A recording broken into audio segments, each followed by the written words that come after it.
Who wouldn't like an amazing touchscreen display to go with their maker project? I'm talking about this one. The human-machine interface, HMI, is often an overlooked aspect of tech products. An intuitive HMI can make a world of difference to how a product is received. Enter touchscreen. This is a short video about a TFT display. How to add it to your maker project to give it oomph and pizzazz. What you need for this project is an ESP32 Node MCU, a TFT display, and lots of jumper wires. Now there are lots of connections we need to make, so I have put them in this elegant, easy to read format that you can follow. And no, 14 pins on this TFT display. The first 5 from the top are for touch.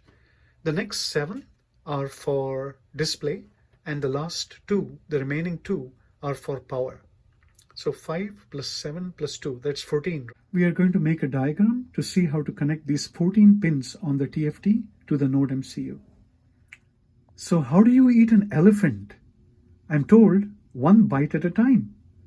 So we'll go about wiring the TFT to the Node MCU one small step at a time. The first 5 pins pertain to the touch feature. They are labeled as follows on the board. T_IRQ is not in use.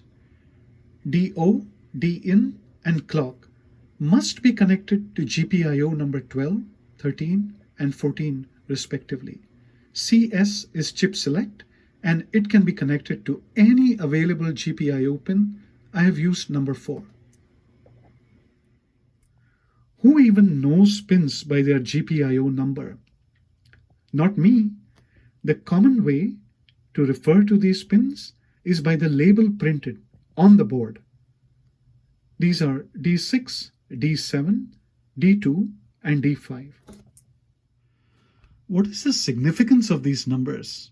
GPIO pins numbered 12, 13, and 14, D6, D7, D5.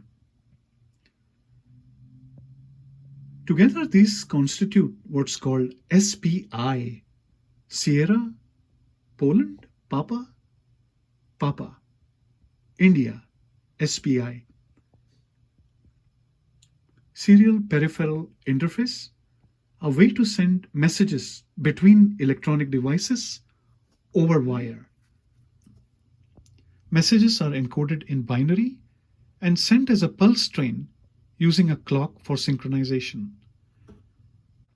From the vantage point of the microcontroller, MOSI is for outgoing messages, MISO is for incoming, and SCK is clock.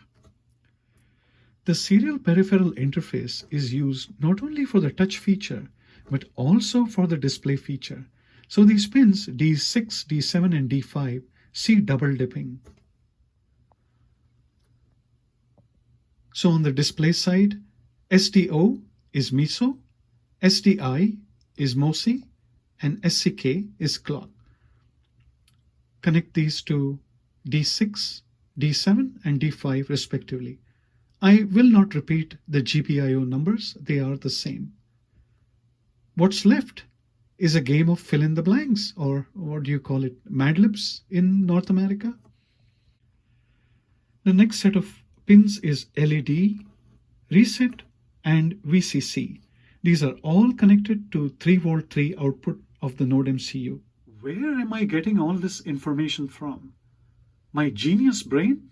Well, aside from my genius brain, the TFT, Tango Fox Tango _ESPI, Sierra Papa India library for Arduino has a very helpful user setup.h header file that has the default connections for Node MCU as well as other platforms such as ESP32, etc. I have just uploaded all the information to my genius brain and then downloaded it on a post-it to make it easy for you. That is what a nice guy I am. The next is DC, data transfer. This is a configurable pin. The user setup.h recommends D3, but I have used GPIO number 2, D4. Chip select, again, is a configurable pin. Any available GPIO pin on the Node MCU will do. I have used GPIO number 15, D8. And lastly, we come to ground, which is key to keeping all of our fabulous ideas grounded. Ground on the TFT device is connected to ground on the Node MCU. Here is the physical realization of our circuit. You might want to show this to your significant other so they don't think that a rat's nest suddenly emerged in your workspace. So now that our connections are made, let's plug in our device.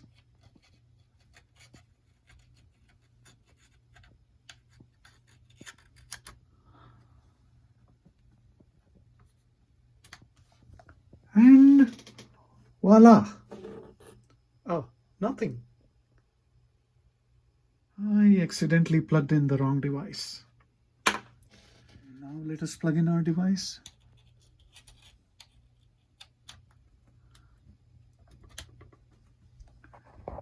Download our code.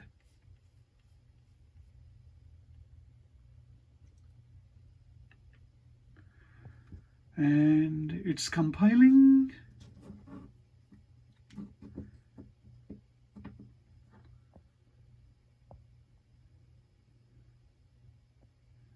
And compiling.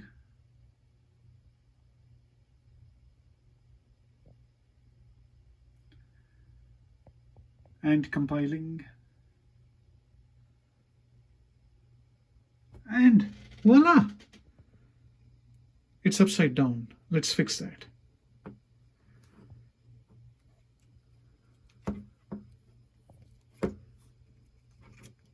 There, all good now. So now that we have the display working, in the next video, I will cover the touch feature.